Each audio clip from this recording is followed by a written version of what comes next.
Good morning students. आज का हमारा टॉपिक है भारतीय संविधान में संशोधन की प्रक्रिया। भारतीय संविधान में संशोधन की प्रक्रिया का उल्लेख संविधान के भाग 20 में किया गया है और अनुच्छेद है अनुच्छेद 368। तो संविधान के भाग 20 के अनुच्छेद 368 में संविधान में संशोधन की प्रक्रिया दी गई है। संविधान में संशोधन के आधार पर भारतीय संविधान को लचीला और कठोर दोनों का सम्मिश्रण कहा जाता है, क्योंकि भारतीय संविधान में संशोधन की जो प्रक्रिया है उसमें दोनों ही चीज़ों का समन्वय है। संविधान के कुछ अनुच्छेद ऐसे हैं जिनमें कि संसद सामान्य कानून निर्माण की प्रक्रिया के आधार पर संशोधन कर सकती है।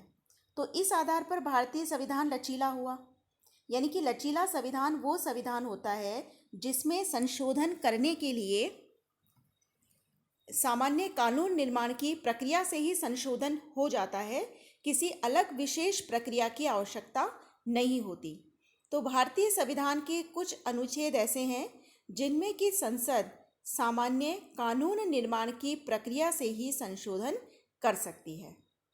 इसके अलावा संविधान के कुछ विधेयक ऐसे हैं जिनमें कि संसद विशेष बहुमत द्वारा संशोधन कर सकती है, और संविधान के कुछ अनुच्छेद ऐसे हैं जिनमें संशोधन करने के लिए संसद के विशिष्ट बहुमत के साथ आधे राज्यों के विधान मंडलों की स्वीकृति भी आवश्यक होती है।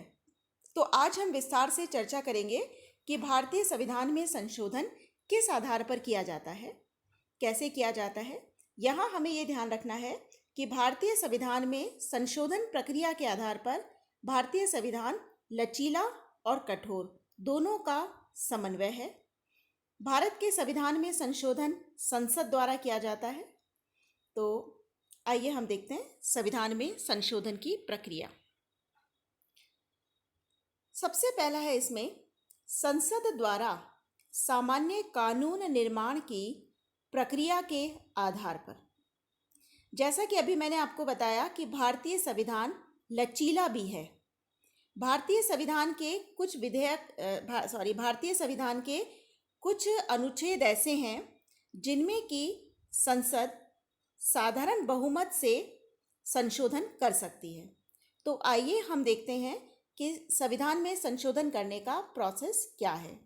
सबसे पहली बात तो भारतीय संसद के दोनों सदन अलग अलग साधारण बहुमत से प्रस्ताव पारित कर राष्ट्रपति के पास स्वीकृति के लिए भेजते हैं, और राष्ट्रपति की स्वीकृति मिलने पर संविधान में संशोधन हो जाता है।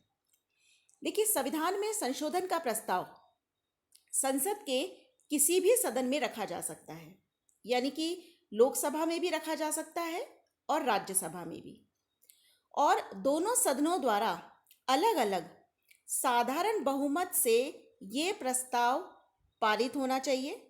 जब दोनों सदनों के साधारण बहुमत से ये प्रस्ताव पारित हो जाता है तो ये जाता है राष्ट्रपति के पास स्वीकृति के लिए, और अगर राष्ट्रपति की स्वीकृति मिल जाती है तो संविधान में संशोधन हो जाता है।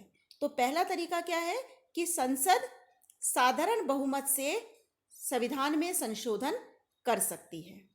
अब हम देखते हैं कि वो कौन कौन से अनुच्छेद हैं या संविधान के वो कौन कौन से भाग हैं जिनमें संसद साधारण बहुमत से संशोधन कर सकती है। तो उसमें आते हैं राज्यों के क्षेत्र सीमा और नाम में परिवर्तन। अगर किसी राज्य के क्षेत्र में परिवर्तन करना है, राज्य की सीमाओं में परिवर्तन करना है या उनके नाम में परिवर्तन करना है तो संसद साधारण बहुमत से संशोधन कर सकती है। सेकंड है राज्य विधानमंडल के द्वितीय सदन का गठन एवं समाप्ति। राज्य विधानमंडल का जो दूसरा सदन है, अगर उसका गठन करना है किसी राज्य में या किसी राज्य से समाप्त करना है तो भी संसद का साधारण बहुमत ही पर्याप्त होता है। नागरिकता, अनुसूचित जातियों और अनुसूचित जनजातियों से संबंधित व्यवस्था, संसदीय विशेषाधिकार, संसदीय गणपूर्ति, संसद द्वारा कानून निर्माण हेतु अपनाई गई प्रक्रिया, द्वितीय अनुसूची की कुछ व्यवस्थाएं। तो ये संविधान के वे भाग हैं जिनमें संसद साधारण बहुमत से संशोधन कर सकती है, अर्थात सामान्य कानून निर्माण की प्रक्रिया के आधार पर ही इन अनुच्छेदों में या इन भाग में संसद संशोधन कर सकती है। इसके बाद है संसद के विशिष्ट बहुमत द्वारा। देखिए इसका क्या प्रोसेस है। संविधान संशोधन का प्रस्ताव संसद के किसी भी सदन में प्रस्तावित किया जा सकता है यदि संसद का वह सदन कुल सदस्य संख्या के बहुमत तथा उपस्थित तथा मतदान में भाग लेने वाले सदस्यों के 2/3 बहुमत से उस विधेयक को पारित कर दे तो वह दूसरे सदन में भेज दिया जाता है और उस सदन में भी इसी प्रकार पारित होने के बाद राष्ट्रपति की अनुमति से संविधान का अंग बन जाता है। यानी कि यहाँ भी क्या प्रोसेस है कि संविधान संशोधन का प्रस्ताव संसद के किसी भी सदन में रखा जा सकता है और दोनों सदन उसे अलग अलग विशिष्ट बहुमत से पारित करेंगे और उसके बाद वो राष्ट्रपति के पास जाएगा। यदि राष्ट्रपति ने उसे अनुमति दे दी है तो वह विधेयक संविधान में स्वीकृत मान लिया जाएगा। अब यहाँ हमें ये देखना है कि शब्द हमने बोला है विशिष्ट बहुमत। तो विशिष्ट बहुमत से क्या अभिप्राय है। विशिष्ट बहुमत का मतलब होता है सदन की कुल सदस्य संख्या का बहुमत। सदन की जो कुल सदस्य संख्या है, मान लीजिए लोकसभा की कुल सदस्य संख्या 543 है तो 543 का तो बहुमत होना ही चाहिए। इसके अलावा उपस्थित तथा मतदान में भाग लेने वाले सदस्यों का 2/3 बहुमत। उस समय सदन में जितने लोग उपस्थित हैं और मतदान में भाग ले रहे हैं उनका चाहिए 2/3 बहुमत। तो ये कहलाता है विशिष्ट बहुमत।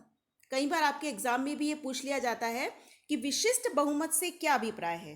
तो विशिष्ट बहुमत से क्या अभिप्राय होता है, सदन की कुल सदस्य संख्या का बहुमत तथा उपस्थित तथा मतदान में भाग लेने वाले सदस्यों का 2/3 बहुमत।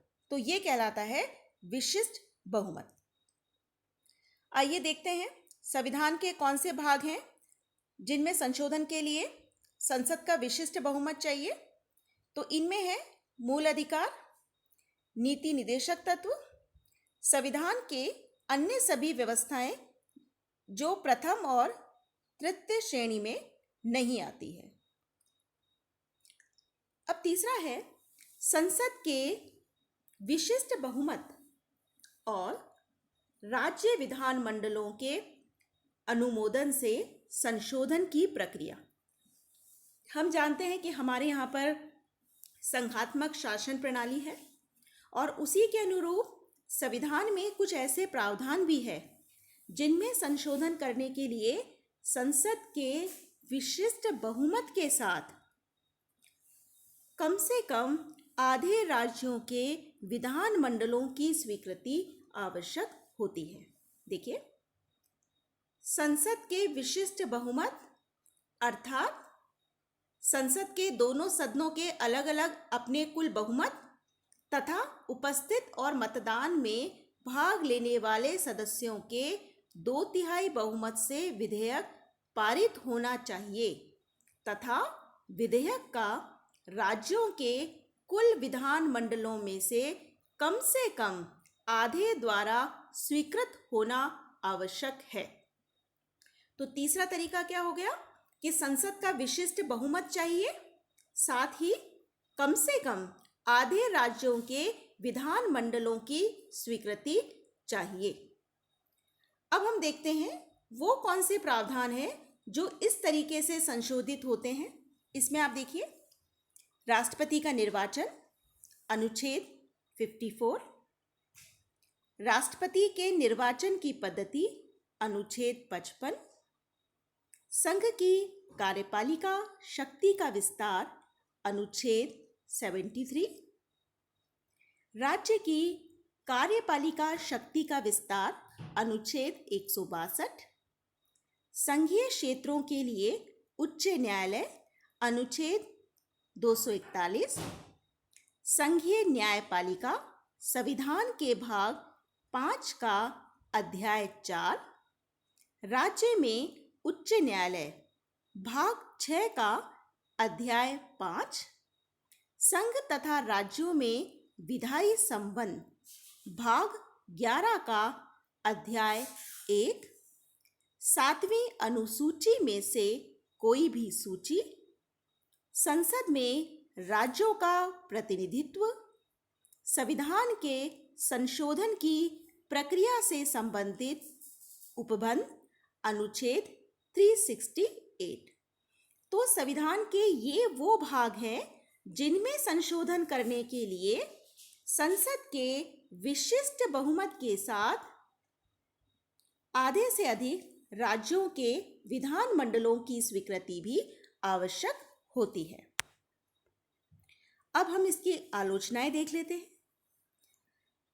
पहली आलोचना की जाती है कि राज्य विधानमंडलों से पुष्टि के लिए समय सीमा निर्धारित नहीं। अभी हमने देखा कि जो संविधान में संशोधन करने का तीसरा तरीका जो अभी हमने डिस्कस किया, उसमें हमने देखा कि संसद के विशिष्ट बहुमत के साथ आधे से अधिक राज्यों के विधानमंडलों की स्वीकृति भी चाहिए। लेकिन ये विधानमंडल कितनी समय सीमा में स्वीकृति दे सकते हैं?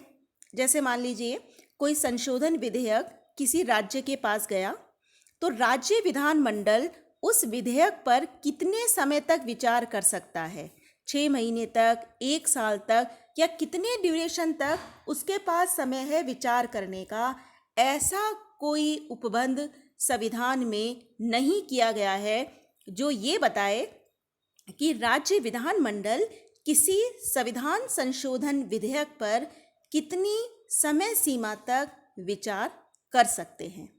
तो इससे क्या होता है, कई बार संविधान में संशोधन की प्रक्रिया में बहुत अधिक समय लग जाता है। राज्यों के विधानमंडल एक लंबे समय तक संशोधन विधेयक का जवाब नहीं देते हैं। नेक्स्ट है, संशोधन विधेयक पर दोनों सदनों के मतभेद को दूर करने की व्यवस्था नहीं। देखिए, एक साधारण विधेयक पर क्या होता है कि अगर लोकसभा और राज्यसभा में मतभेद हो जाए तो उन दोनों की जॉइंट मीटिंग बुलाई जाती है।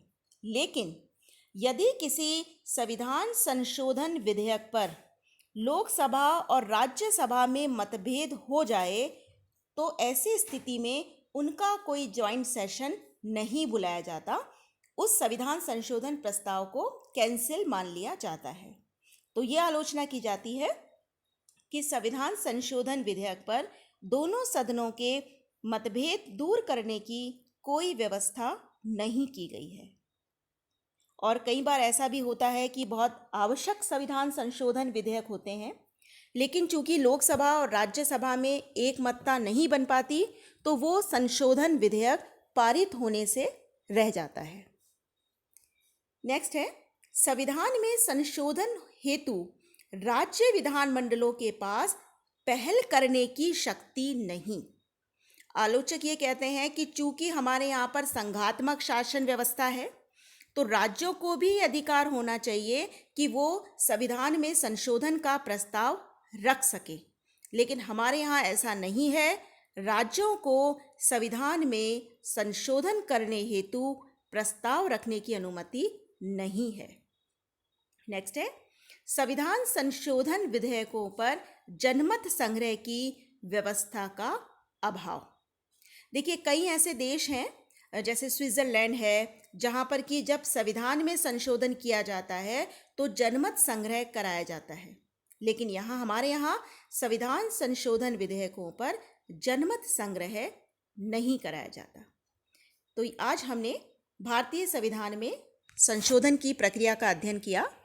आप वीडियो देखिए, समझने का प्रयास कीजिए, और कोई भी अगर आपको समस्या है तो आप व्हाट्सएप ग्रुप पर लिखकर अपनी समस्या बता सकते हैं। और आज का हमारा कोटेशन है, you have to dream before your dreams can come true, by APJ Abdul Kalam. Thanks.